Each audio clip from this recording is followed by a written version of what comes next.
inclusive of all of our kiddos. And I am Kelli Suding, so I'm one of Michelle's colleagues. I'm the other technical assistant specialist at CAS National Center on AIM. And so my role there is more of the universal target technical assistance, which is the dissemination part of the AIM Center. So that's all the work that we do, creating content and webinars, podcasts, just making sure that all of our resources are getting out there to you and breaking them down in a way that's maybe easier to understand.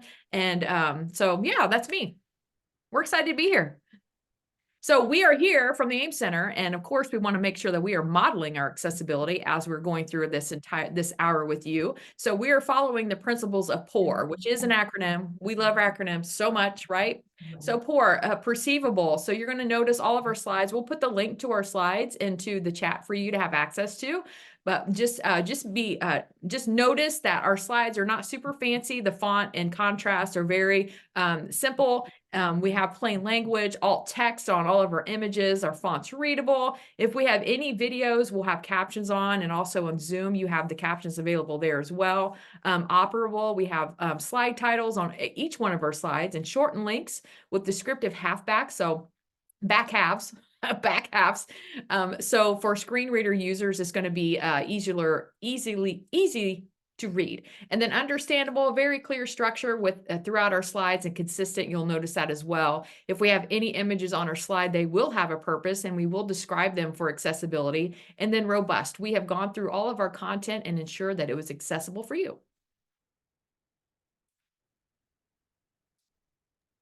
All right, so our objectives for today, we are going to be really looking at building a foundational understanding of what do we mean when we say accessibility, when we talk about accessibility. That's going to start us off.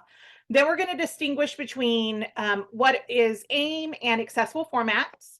And then we are going to use and really identify the 4-step decision-making process for ensuring the timely provision and use of accessible formats for students who need them. So there's a 4-step process that we like to share out on when we're talking about, well, how do we know what accessible formats or whether or not a student requires AIM? We're going to walk you through those steps so that you can then hopefully take that back and share it with your colleagues and really start those conversation pieces. So just a little bit about CAST. I'm sure you all know about CAST because New Hampshire works really closely with CAST, but CAST is a nonprofit education research and development organization. We are the founders of Universal Design for Learning, and I know New Hampshire does great work with UDL and the UDL implementation. And it's used all over the world. So where CAST used to, really focus on national, we're now going global, and we're really supporting everybody and anybody who wants to really think about how they design things in a more proactive and inclusive way. We have researchers on our staff, we have learning scientists, we have the computer gurus, and then we have individuals like Kelli and I who really like working with boots on the ground and providing that technical assistance and supporting the educators who are really impacting the students. And so there's just a plethora of individuals that you can really tap into at CAST. And we invite you to do that if you have any questions at all. Kelli and I both work for the National AEM Center, and our goal is to build capacity of our states and our districts and other agencies to really develop systems that are inclusive of all kids. When we say all students, we want to make sure that we're really meaning all students. And so we look at how can we make sure that individuals who need and require accessible educational materials receive those in a timely manner. Timely manner meaning, every state has their own definition, but it pretty much means at the same time as their peers who are not disabled. So as they're receiving their materials, how do we make sure that students who need accessible materials in accessible formats receive those at the same time? And lucky for us, we have had the privilege of working with 7 states across the United States in what we call the AIM cohort, and New Hampshire has been one of those states, and we have just loved working with our New Hampshire family. And so what this has consisted of over 5 years now, we're actually ending our 5-year grant.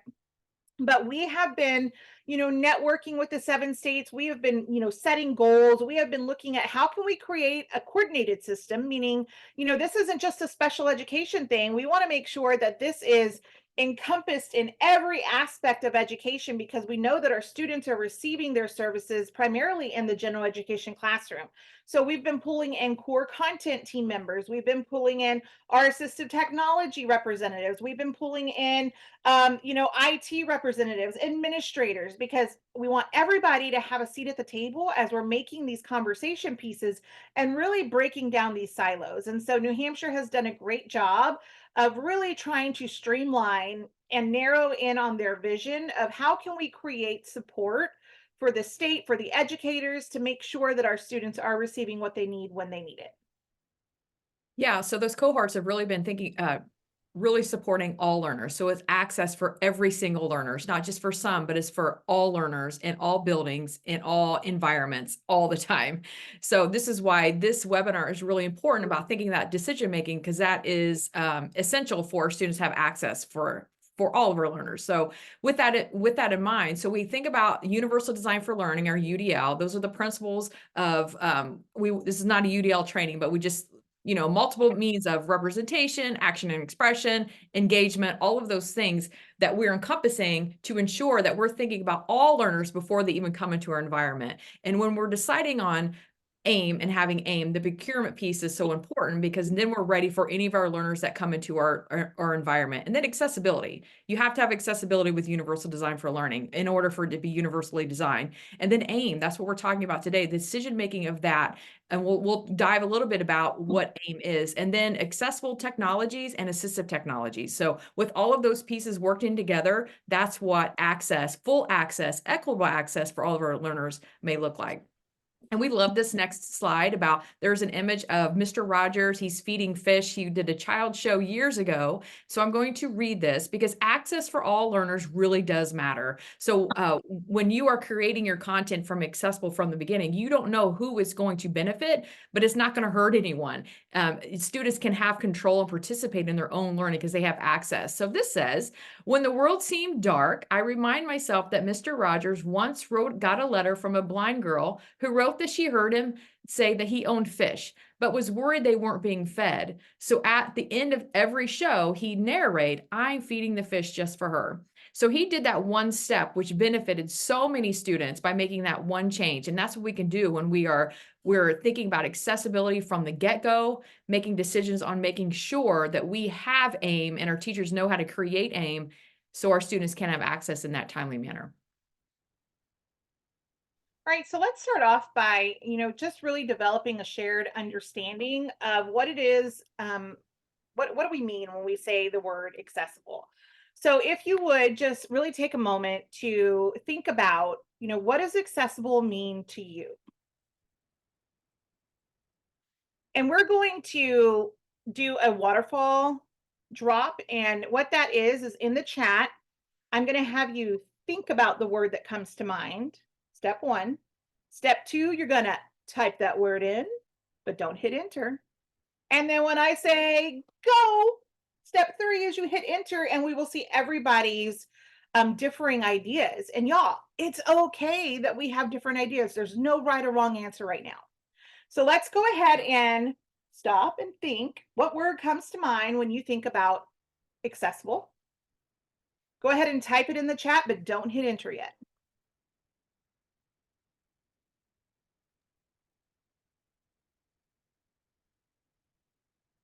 One, two, go. Hit enter. Oh, wow. Comprehensible. We see everyone. Opportunity, equality, everyone. Everyone participates. Y'all kiss your brain. This is fantastic. And these are great ideas. But do you see how, when we talk about one word, different things come to our mind? And even though they all relate, we want to make sure that when we're thinking about design, when we're thinking about decision making, when we're thinking about providing what our students need, that we are all on the same page and we're all understanding what that definition is as we move through. So we're going to share the definition, and this is from the Office for Civil Rights. And uh, this is the definition that we like to use at CAS. And it says accessibility is shaped by what we need to do, our interactions with the environment, and our personal preferences. And what I really love about this is that it really separates it. It says a person with a disability can do three things.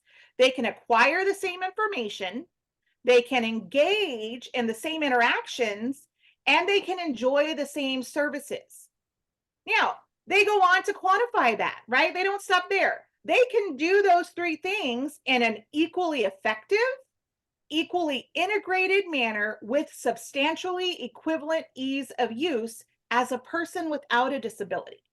So, this really helps us understand when we're talking about accessibility, we know that we're talking about students with a disability can acquire, engage, and enjoy in the same information and the same services in an equally effective, equally integrated manner with substantially equivalent ease of use as a person without a disability. So our focus is on AIM. So we want to make sure that we set the stage here that this is assumed oftentimes, but digital does not mean accessible, friends. Okay. It just means that we have access to it digitally. It's available for our learners, but it does not mean it's accessible. So if you, for example, sometimes when we share a PDF with our students, or we scan something on the copy machine and we're putting it into learning management system, and our students who use a screen reader or use text to speech are unable to use those accommodations that they need because the device has no idea if there's a picture on the what you just scanned or there's text. So when creating the text, ensuring that it's able to be edited and changed into all different formats is when it's going to be accessible. And we're going to dive a little bit about that in there, but digital does not mean it's accessible. All right, so here is the technical definition of accessible educational materials. This is the definition that you'll find on the National Center on Accessible Education Materials website. And then we're going to break it down. So it says print, AIM are print and technology based educational materials that are designed or enhanced in a way that makes them usable across the widest range of learner variability, regardless of format. So we know that learner variability tells us that everybody learns and processes information in a different way. We all have different preferences, we all have different needs.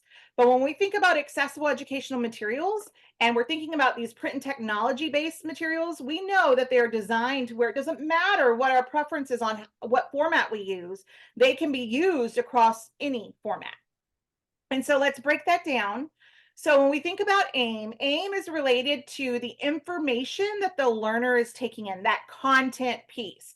So if I am teaching with a textbook, the textbook is considered their accessible material because it's the content that they're learning, the information inside that. Now, that content can be provided through a textbook, through ebook, on a website. It's the information that's going into the brain.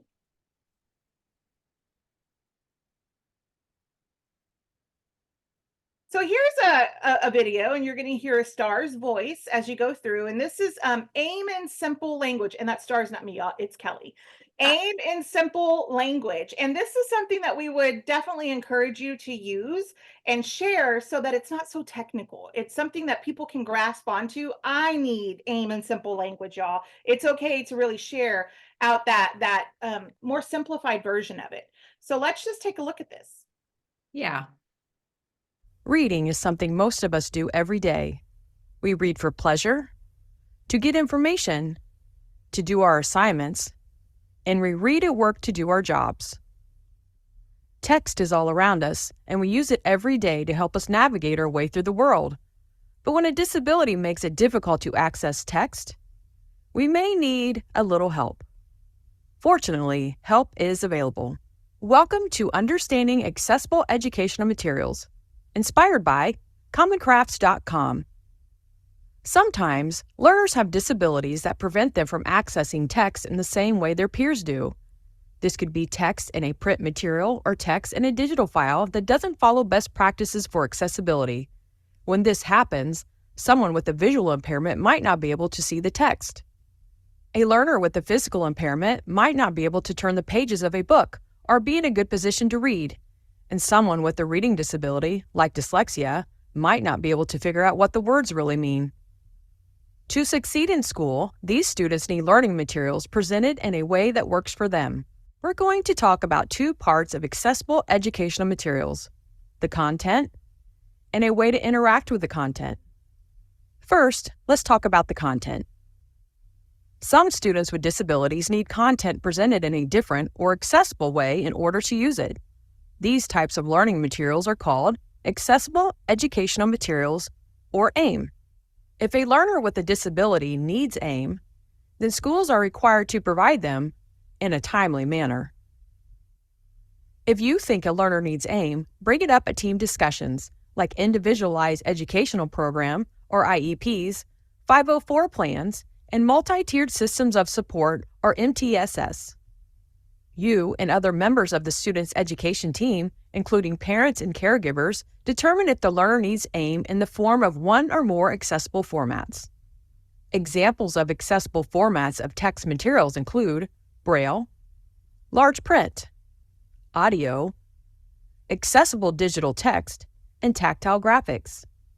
The right formats are chosen based on how a student will access the information contained in the text materials, which format lets them work as independently as possible, which format will help the student develop literacy skills, and which format will let them successfully participate and make progress in the general education curriculum and meet their goals.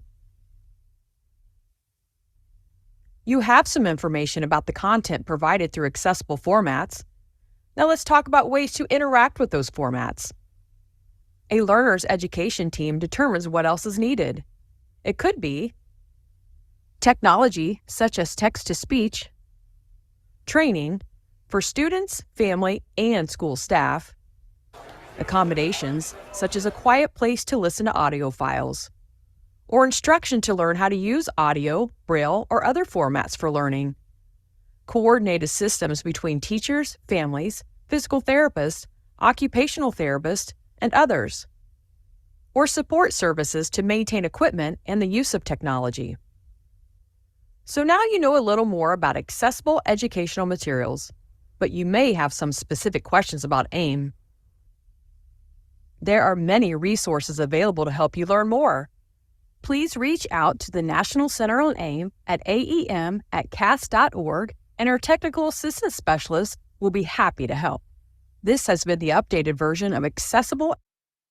So you may, friends, wonder why in the world you have Michelle and I here from the AIM Center, and we would show you a video that was a little bit longer than that, 3 minutes long. So the purpose of that, at the AIM Center, all of our resources that we have are free for you to use. And so this is AIM sometimes is really hard to have that conversation about. So this is really a quick video that we want to ensure that you know that's a resource for you that you can disseminate within your own school districts or with your colleagues. So that is the reason why that we're showing that video for you. All right. So that takes us into accessible format. And so here is the more formalized definition of what accessible format is. And I'm not going to read that to you. It is in the slides for you to reference. But what I am going to do is go ahead and break down what it is. And so when we think about ways that students access information, we think about needs of a student. We think about how they're going to be able to perceive and really interact and engage with the information. Some of our students will require the information, that content, to be provided in a different way, a different format. Some of them might need it provided to them via audio. Some of them might need it in Braille. Some of them might need tactile graphics. Some might need large print or a digital textbook. These other ways are also called formats, accessible formats, because we can take that content and it can be developed in and provided through any of these other ways. So depending on a student's need for accessible formats and which format they need, they can have access to through their qualifications through accessible formats. Now, some of these have eligibility pieces, and the eligibility pieces is only for copyrighted materials, and we'll get into that here in just a bit. But just know that the formats are the different ways that students can access the information, take that information in. Yes, and so for students to be able to interact with the content and the formats, this is where accessible technology or assistive technologies come in. So assistive technologies essentially any piece of equipment that allows us to participate in whatever we want to participate in. That is like breaking it down big time. So when we look at an education setting on the next slide, is that it could be some examples: speech to text, text to speech, graphic organizers, Braille, not necessarily Braille, but the screen readers. So all of these assistive technology pieces. And so students are going to be able to engage in that content. It's just how they're going to get theirs differently. So if you have that, that junior in high school who's beginning reading levels first grade, but their comprehension level is grade level or above, they should have access to grade level curriculum. So this is why it's crucial for assistive technology to be able to work well with the accessible formats and the AIM. So all of those pieces really have to work together. So breaking that down between accessible and assistive technologies, especially as we talk through the decision-making process, that sometimes these two terms get confused a little bit. So when we say accessible technologies, that's really good for all. It's the choice that's built into the technology. So for instance, if you have a Chromebook, you can use text to speech. It's built into the Chromebook. That's accessible technologies. So it's about choice, and it's flexible. It's been universally designed for individuals to have that technology, and then they can access it however interact with the content however they would want. And so it's the built-in features. It's those universal features built in. And it's really proactive when we're deciding on what technology to purchase for our students, is being proactive. When it becomes assistive technology, this is when it's individualized and it's about the need. Like, this student needs this text to speech in order to be able to gain the knowledge. Lack of knowledge does not mean lack of intelligence. So if a student cannot gain that knowledge in the way that they learn best, thinking about learning variability, this could be a game changer because it's about the need. And it's also documented in their IEP. And then so it improves that functional capability of that learner, and it's selected based on the features needed by the student. So this is where we dive into the set framework. That's the team decides on what tool is going to be best for that student, the student environment, the task, and the tool. Let's double that and put training. So all of those pieces for assistive technology. And so that's more responsive. So if it's, again, documented in the IEP, responding to that student's needs so they can interact, engage, and decode as independently as possible. Because friends, no high schooler, actually no students want an adult reading everything to them when they have the technology at their fingertips, or right there, that they can use to be able to be proactive and participate in their own learning. That's key. So connecting all of that accessibility and assistive technology as we get ready to roll into the decision-making of AIM is that, so the materials and the technology strategies look like making the learning environment as flexible and as accommodating as we possibly can when our students come into our environment. The assistive technologies, or the accessible technologies, lowers the specific barriers of individual students, whatever they face in whatever environments. That's the need, the being proactive part, reactive sometimes. And then both of those strive to ensure the access and participation of the student progresses because they have access in a way that's accessible to them. And we want to make sure that all those pieces work together. How's that work, Michelle? Yeah, absolutely. And so the reason why we always constantly present this together is because they go hand in hand. So when we think about the content, and if the content was created in an accessible way, meaning we can use that content in any different format, it can be transpired into those. But we don't have the assistive or the accessible technology or the assistive technologies that some of our students require. It doesn't matter that that material was created accessible, right? Because they still can't use it.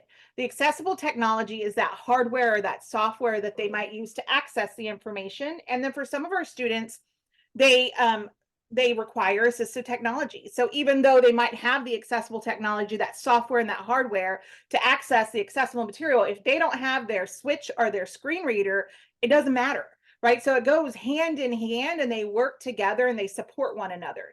And so it's just important to know that even though sometimes we focus on assistive technology or we focus on AIM, that really when we have conversations, we need to have conversation pieces around all of these aspects. Yes, so accessibility from the start to the finish. So we have a GIF here. If you say GIF, we may or may not be friends. I'm kidding. So the GIF here is when you hit the button to open up a door, it leads to stairs. So this is where we can circle back and say digital does not mean accessible. So you've scanned your document, you put in your learning management system, the student pushes a button, opens it up, and now they can't use their text to speech. We want to make sure that our students can get to the building, get to the content, and get all the way through. I love it. So take a deep breath. Because me? we just went Okay.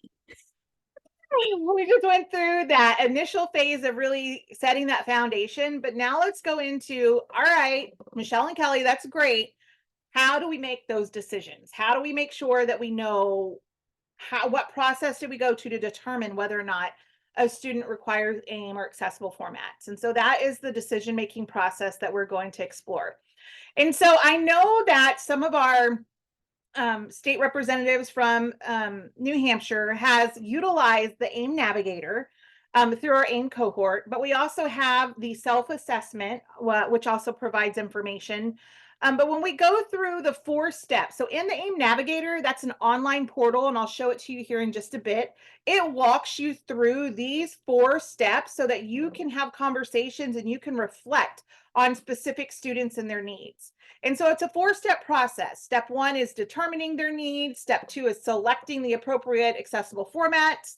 Step 3 is how do we acquire those formats? And then step 4 is, how do we use? And that encompasses a lot of the training. How do we make sure that they're prepared and our educators are prepared to use them?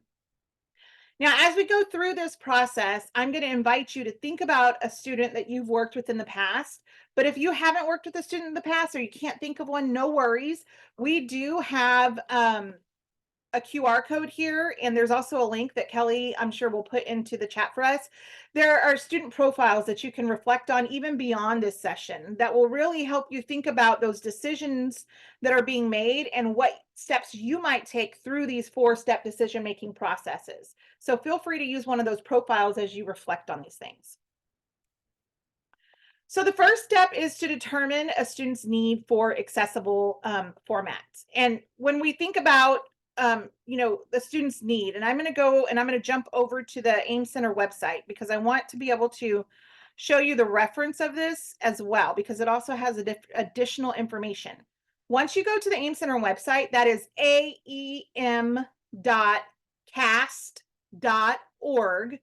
You'll see at the top toolbar, there is getting started, acquired, create, use, coordinate, and about us. If you go to the acquire tab, and right towards the bottom, the second to the last little bullet point here is decision making in accessible formats. If you click on this, this is where we're pulling the information from our presentation, and all the information is here. So step 1, determining the learner's needs. So when you think about a learner's needs, need is always above eligibility. We always think about whether or not our students can read the text, whether or not they can make sense of the text at the same rate, whether or not they can just progress with the information. And if not, then that stems a question of, well, why? What is the barrier? What's causing the students to struggle in that? And that's where you come together to really make that decision-making process. You really talk about it with your team. And when we think about indicators for students who are struggling or students who might need AIM, what are some things that come to your mind? What are 3 indicators that might pop up in your head to say, ooh, I might need to have this conversation about the possibility of needing accessible formats? Just drop them in chat. Feel free to unmute if you want.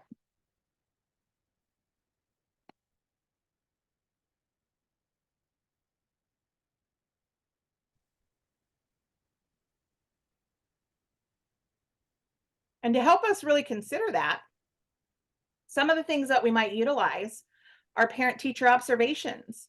I know I'm a mom. I've got 4 kids. One of my own children went through the special education process, so I know the struggle. The struggle's real. And so knowing those parent-teacher observations are key to really identifying some specific needs. Having conversation with students, asking students, hey, what's working? What's not working? What struggles are you having? Why are you feeling frustrated? Talk to me about that.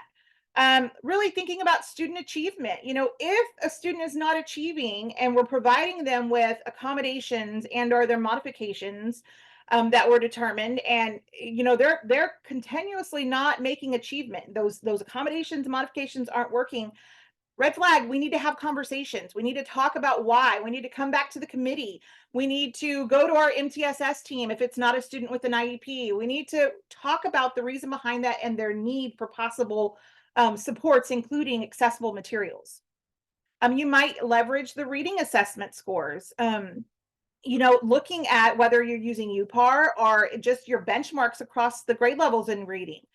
How are they doing in comprehension and why? If they're not doing as well, let's talk about why. Is it because they can't navigate the information? Is it because we're not providing it in a manner that they can perceive it or take it in? Do they have an underlying cause that's really preventing them from making that progress as their same progress as what you would typically find from their peers in the class when they have the materials that they need. And then, of course, you can use diagnostic evaluations. And so all of these tools will help you come up with things. And I've mentioned a few of them, right? Lower reading comprehension, unable to navigate. They can't physically manipulate the page. They can't self-pace with their eyes and really focus with the information that they're reading. All those things are red flags to say, hey, we need to have a conversation. Step one, let's determine the need. Michelle, I really like how you brought up UPAR, which is a universal protocol for accommodations and readings, because I have worked with so many students who were taken off diploma track because it was thought that they were non-readers and they were lazy or they just needed to try harder. But when we did UPAR, getting them back on diploma track, discovering, the senior in high school who, beginning reading level was 4th grade, but UPAR showed that he was 90% proficient at grade level and above. And that was a game changer. So taking those moments to really think about that tool, to find the right protocol to determine how students are most proficient in comprehension should be a huge part of that decision making. So Mike put UPAR in the chat. Thanks, Mike. Awesome. So some key questions that you can ask and that teams can discuss. Can the student access and use the text-based materials that are used in the general education curriculum? Can they use the materials? And that seems like a pretty simplistic question, but it really helps us to really dig down deep and to really start considering, what does that take to use those materials? What is it that they're needing to be able to navigate or perceive or understand in order to use those materials? And that's going to help drive that conversation piece. So when you go through that decision-making process, there's 3 possible outcomes. Possibility 1, the evidence that you're bringing together from all of those observations, conversations with the students, assessments, all of the information that you're bringing to the table, the evidence shows that the learner can read and access information from the same text-based instructional materials in the same format as everybody else in that classroom. And so then that outcome is if they can read it, they can progress, they can take information in. In this case, accessible formats are not needed at this time. So possible outcome 1.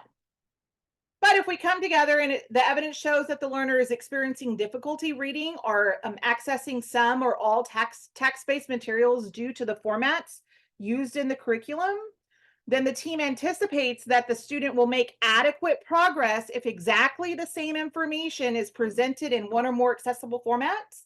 That outcome is that, okay, the student needs one or more accessible format, and we need to determine what that is. And so one possibility, they can do it. They can use the same text-based information and they don't need any support. They're doing fine. We don't need accessible formats. Second possibility, they're struggling with reading and really understanding it due to how it's presented to them, due to that format. And we think as a team that if we take that exact same information and we put it in another format for the child, they will be able to progress and do better. Then yes, that tells us that we need to consider accessible formats. And the third possibility is that we bring this evidence, and this evidence shows that the learner really needs modifications, right? Not only are they struggling taking in information with the text-based material, but they're really struggling with the standards that are being delivered and the objectives. And so through the IEP team, you will have conversations about the student's need. It is important to know that sometimes the learner might need modified content provided in an accessible format. So you have to have those conversation pieces and talks as well. Yeah, So so those just are to kind of 3. piggyback off of that, Michelle, so modifications versus accommodations. So the accommodations would be for the scenarios, possibilities 1 and 2. The students can comprehend if it's in an accessible format. So that's, that's an accommodation. But what we see oftentimes is just because the student can't access visually or maybe tactilely, and we haven't, discovered that maybe auditory reading is where they're going to be really strong and be able to engage in that text, is where we see things modified. So again, going back to that junior high school, shouldn't have to go get, Diary of the Wimpy Kid books because it's not age appropriate. And plus that student can have access if they had an audiobook. So modifications versus accommodations is really about us changing our mindset and the way that we're providing the information, and not thinking there's something wrong with the learner, but maybe it's how we're presenting the information. Love it. Thanks for that, Kelly. All right, so then we get into the eligibility and accessible formats. And so once again, I can't say this enough, determining the need always comes before determining whether or not a child is eligible, because a child might be eligible but not needed. Or, you might get so stuck up on and really caught up on that eligibility piece that we're really overlooking the need of the student. And so always determining the need comes first. And then once the need is determined, eligibility is used to determine the sources from which accessible formats may be provided. And so what do I mean by that? Well, eligibility, when we're talking about eligibility, that applies only to copyrighted materials. And so in order for them to access copyrighted works, they have to, quote unquote, meet that eligibility requirement. And so what is an eligible person? Well, an eligible person is, and this is verbatim taken, and it says it's an individual who, regardless of any other disability, is blind, has a visual impairment or perceptual or reading disability that cannot be improved to give visual function substantially equivalent to that of a person who has no such impairment or disability, and is unable to read printed works to substantially the same degree as a person without an impairment or disability. That's a lot, right? So it's saying they have a visual impairment, perceptual or reading disability that can't be improved by what just giving them other accommodations, right? And then C is otherwise unable through physical disability to hold or manipulate the book. You think about that. It takes turning the pages. It takes being able to move your head, or to focus or move eyes to the extent that would be normally acceptable for reading. This is the definition of an eligible person. Now, I will tell you, we get a lot of questions around this eligibility. And it's a little gray in some areas, but that's why it's so important to have the conversation with your team. They are leaving this. Here is the definition of eligible person. You take this definition, and with your team, y'all discuss whether or not you feel the student meets that criteria. And you know what? Your team might say, yes, we think it meets this criteria because X, Y, and Z. Somebody else in another state might look at it and they might have a different determination, but it's based on the student's need, and it's based on those conversations, based on the criteria that they give us. And I know that's not a black and white answer, but it is what is meant to happen, is to have those conversation pieces. And so who can certify an eligible person? So, back in the day, it could only be a doctor, right? And it's like, oh man, they had to go and they had to get a physician and they had to have it signed off.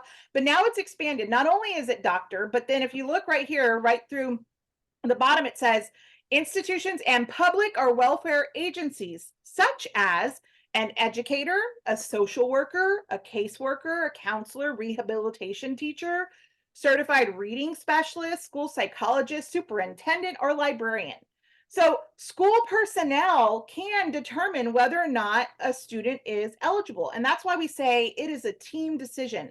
Go to the team, have those conversations, because as a team, bing, bing, bing, you can make that determination. Yes, and So, that team member also includes the student. So student voice, right? Don't forget to ask the student. That's can be really helpful and empowering for that student. yes, yes, yes. So that takes us to step 2. Step 1, determining the need. Step 2, once it's determined there is a need, selecting the formats needed by the student. And so when we select the formats needed by the student, it is a team process. We need to consider the full learning context. We just can't think of one activity or one reason. We really have to think of the whole child and think of the whole environment to really determine what is the best accessible format or formats that the student might need. And then, guys, try it out. Observe a learner, trying out different ranges of formats. Allow them to try large print, allow them to try digital text. Um, and then select a format or combination of formats. And like Kelly said, it's really important to have that conversation with the student as they're trying them. Go ahead and talk to them. Hey, how did this help you out? What do you think about this format here? Does this make it easier? Really talking through that. And then list the text-based materials used across the curriculum. Why? Well, because if a student is eligible to receive that copyrighted material, you need that information so that the person who has access to order that can order that so that they can receive it in a timely manner. And then match formats to materials the students need. So I'm going to take you back to the AIM Center website really quickly. And while she's And going there, so the decision-making process, when we're talking about the different formats and talking to the student about it, that's also where the AT comes into play as well. Ask the student how they can engage. Like I also see like oftentimes when the student needs text to speech, it's all about, we have the format, but don't assume just because a student is blind that they need Braille. Okay. Or they just need digital, or don't assume that when a student uses text to speech that it's speaking too fast. It's not about us, it's about our students. So we need to have that student kind of have that playtime and engage with those formats, whether it's really fast or really slow, but it's up to that student. love that. All right, I wanted to point you to the AIM Navigator. And if you noticed, as Kelly was talking, I just went up here and typed in AIM Navigator. Our search engine is very robust and it's the easiest way to find anything. And when I come here, I specifically wanted to let you know that this AIM Navigator will walk you through these 4-step process, but we also, through our AIM cohort, some of our states have developed resources that have helped them with that listing the textbook document. They found that, hey, we need a process to help us get the textbook information to be ordered for students who need it. And so North Carolina, they have their AIM planning form here. And it's here so that y'all can use it, take it, make it your own, think about the process. But here, once through an IEP meeting, or it could be a 504 meeting or MTSS meeting, when they're going through and they determine whether or not the student needs accessible formats, if it is yes, they have individuals list down the ISBN numbers from the textbook curriculum, because that ISBN number is what they're going to send over to the source, wherever they're going to get their sources from, to then order that book or that format for that student in a timely manner. And so this is just something that they said, hey, after each meeting, this is, if it's determined, this needs to be filled out.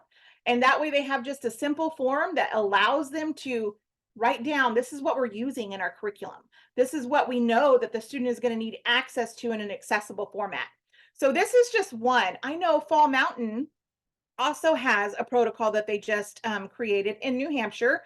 And so I really encourage you to reach out to your districts, reach out to your state agency, and really see, hey, do y'all have anything in mind that we can maybe leverage to help us make sure that this information is being passed on?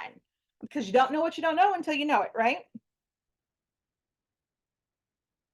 And then that takes us to step 3, acquiring the formats needed. So once it's determined which format is needed, you've made a list of all the curriculum. Now it's time to really go and acquire those formats. And these are done through, they're accessible media producers, but for short, we call them AMPs. And there is a slew of AMPs that you can order or get accessible formats through. And that's why it's important for the list to be made so that it's determined, it takes a process. It's a bit of a time. So they have to be able to order it in order to receive that back in a timely manner. And so there's, Bookshare, Learning Ally, all the way to local conversions that you can use. And so depending on what your state uses or the district uses, you have access to all of these that students can receive their accessible formats from. Now, one thing you're like, yeah, but I have no clue who orders it. Well, don't you worry, guys, because on the AIM Center website, because we can't keep up with everybody either. So to help us out, we have Find Your State AIM Contact. And so if you go here and you're looking at like, who can I ask if I don't really know? And you click on New Hampshire, oh, Mary Lane, who is in the house. Mary can help you out, y'all. If you will contact Mary, she will help you navigate to the right location. She will help talk you through things. She is the OB1 when it comes to really thinking about accessible materials and accessible formats. And if she doesn't know, she will help navigate you to somebody in your district or your area that does know and that can support you. All right. So yeah, it's complex, right? Hold up. How can our team avoid going through this this whole, AMP process? Not the decision making process, but how can we avoid going through the AMPs and ordering things? Well, that is easy. You got to purchase accessible from the beginning. Okay, there's two pathways. It's you either procure it that's accessible from the beginning or you retrofit. And that's where you really have to really come into contact with accessible formats or things like that. And so we really suggest thinking about how you're having conversations with the vendors, what you're purchasing, making sure it's accessible, and really considering students' needs before any money is provided for curriculum that's inaccessible. And then, of course, step 4, and this is a really important one, y'all. If we go through that decision-making process and we determine there's a need and we identify the accessible format and we acquire it and we just say, poof, here you go, guess what? Our kids aren't going to know how to use it.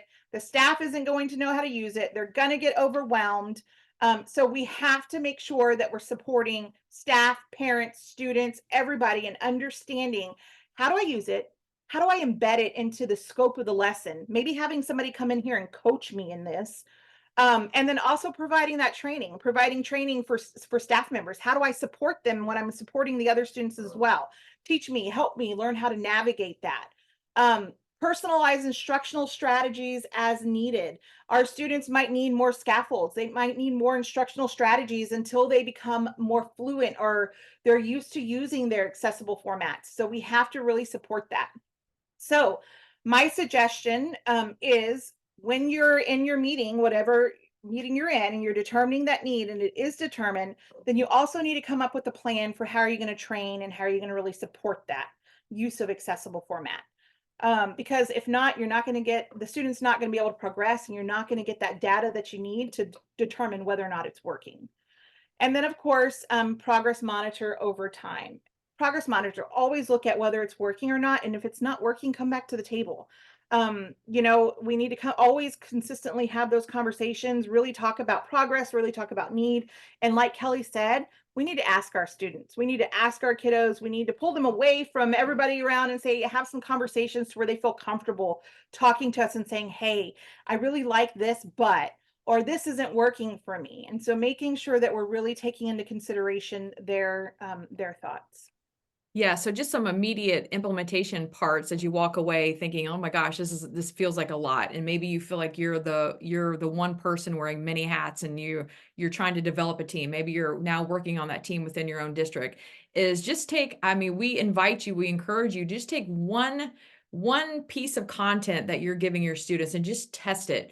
Even if it just means take your cursor and try to highlight on the text. And if it does not highlight and it's something you've been using over and over for years, it's not accessible. So we want to make sure the decisions making, what do you have control over now? You have control over now is what you're giving your learners.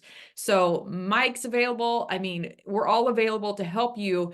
And on our website, we've got a lot of ways that you can create accessible documents, create accessible materials. It's not just about procurement, but Michelle alluded to what we're actually getting. If you're using OER, the open educational resources, they're not always accessible. So do that quick accessibility check. And if you have any questions, reach out to any of us and we'll be happy to. If you want to share one of the a material that you're getting ready to give your students, and we can help guide you through to ensure that it's accessible because it's baby steps. And so we invite you again just to test something that you're using now. And if it's not, think about these learners here that we're getting ready to show you.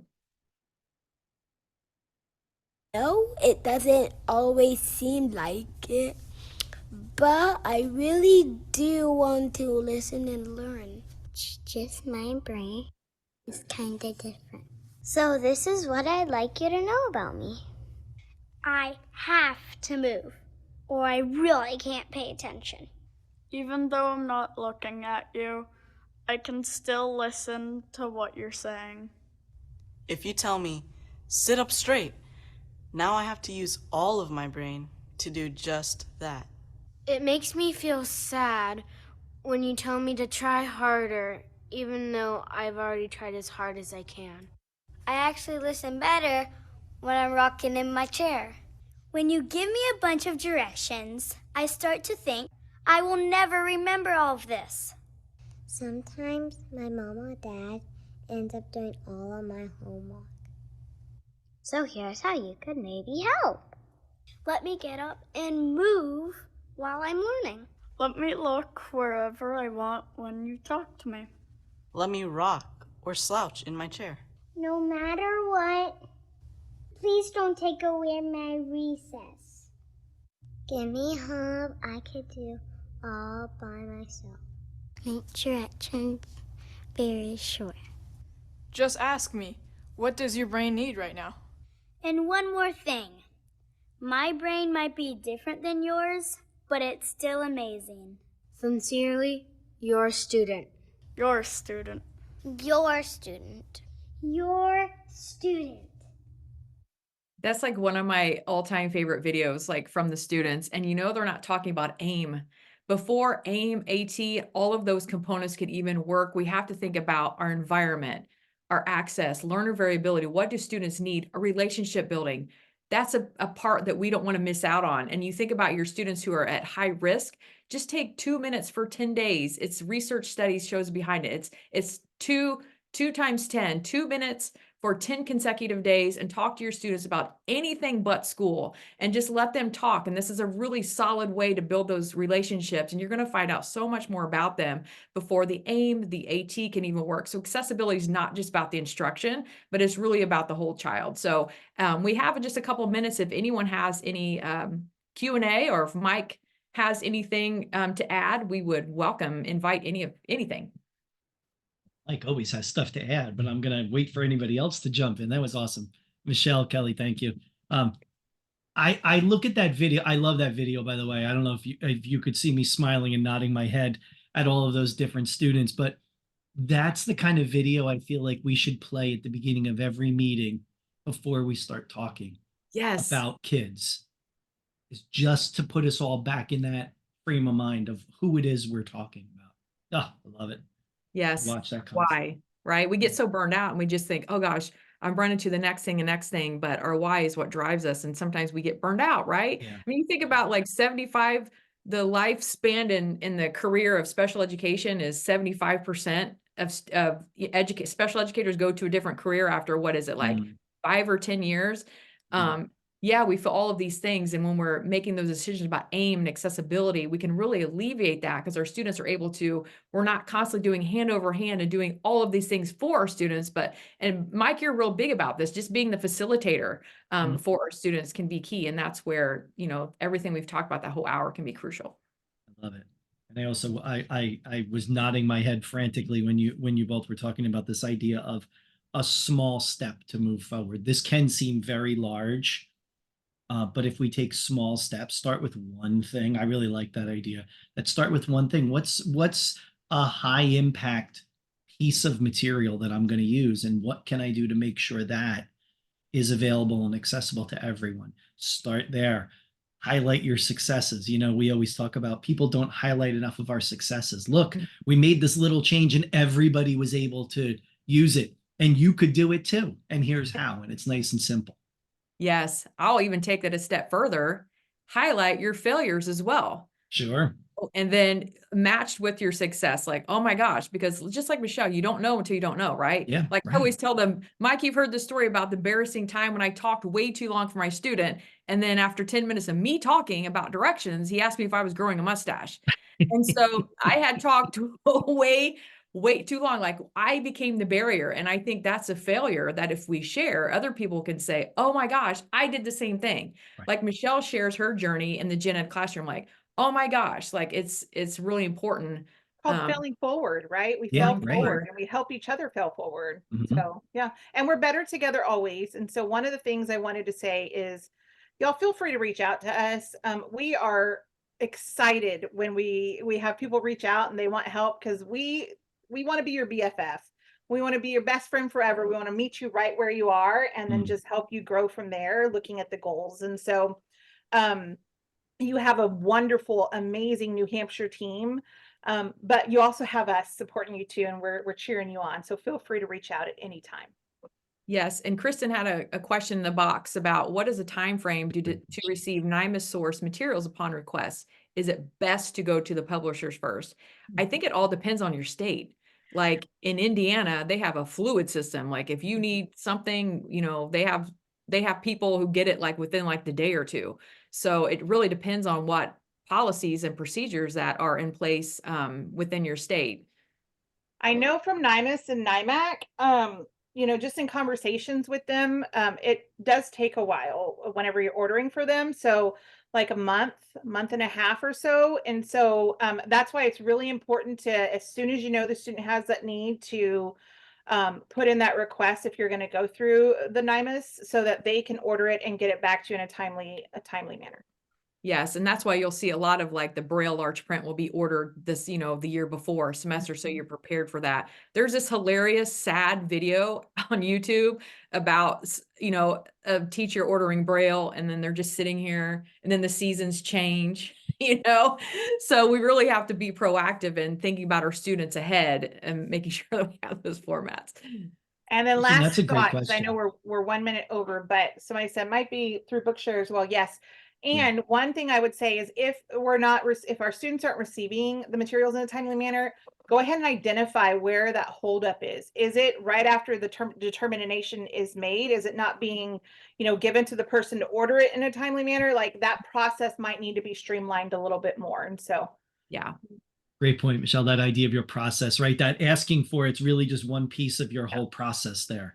And so what the ask is might be the easiest part in that sense, Kirsten, right? It's everything else that goes with it. It's like, is it falling apart in some other spot?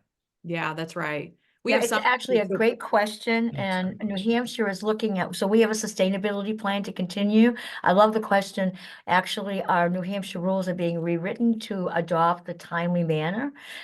We know that's robust. However, it isn't about the gotcha, it's about the breakdown of what happened and how can we change our practice.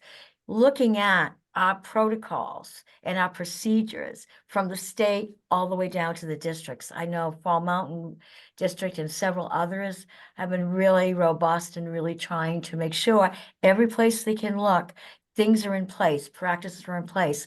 It's never going to be perfect, but it's certainly going to be better for our students. So I love this. This is wonderful. Stay tuned. We're going to continue our work. You can never get enough of this, but so thank you. I agree. Thank you, Mary. I appreciate it. And for anybody who's in New Hampshire or the general area, I'm going to give you this kind of movie. If you're in the general area, we are having our AT Expo in May. We would love for you to join us. Kirsten, if you start driving now from Illinois, you'll be here and we'll be all set. I graduated from UNH. I have incentive to head back to the area. Well, there you go. Undergrad. Let's see you then. Perfect. Well, I know we're out of time, but like I request NIMAC. Well, first of all, I work for a private organization and I finally got us NIMAC approved. Long story. And then when I go, like our state has 5 identified, well, we have 5 positions available, only 4 are filled. And it's no matter who I ask, it seems like it goes into a big black hole. And like it's just as fast, if not faster, to get it from Bookshare. Right. And that is actually a good point. Sorry, I'm going to jump in here because that is my role. I am the NIMAC coordinator, but we have authorized users. And Bookshare is one of our authorized users. I think the other piece though, the NIMAC Center, Liz Shalla, is fabulous. Okay, I'll take that name down. Thanks. And Kirsten, what you're identifying is kind of in that black hole is the process piece, is like what's missing. Having that one extra person who's not hired right now is a perfect example of like, well, that's going to be that person's job. Okay, well, that's great. But what do we do until that person comes? Like, what's the rest of our plan as we go forward? And I don't have a state level view, so I don't know how to manage and navigate that system. And I'm just, getting there now. So I'll take any and all advice. Love it. Well, stay tuned. Join us for the rest of the webinars too. I will. put the link in before, and we would love to have you all here. Any last comment? I know we went over. Thank you for staying a few minutes over, everybody. Any last you. thoughts before we let you go back to your day? I just want to say I appreciate everybody on this call and the challenge, because out there today, I know you're fighting the fight of assistive technology is not one up. It is the law and the right of our students to have access. Keep going. Thank you, Mary. Appreciate Right it. back at you, Mary. Yeah, for sure. Thank you, Mary. Happy Kelly. Friday Eve. Thanks for having us, Mike Murata. We Yes, appreciate thank you. Kelly, Michelle, thank you so much. Thank You you guys all are so awesome as much. always. Everybody, thanks for joining us. We hope to see you at something soon. Other things. Bye-bye. Thanks. Yay, Take care, bye. everybody.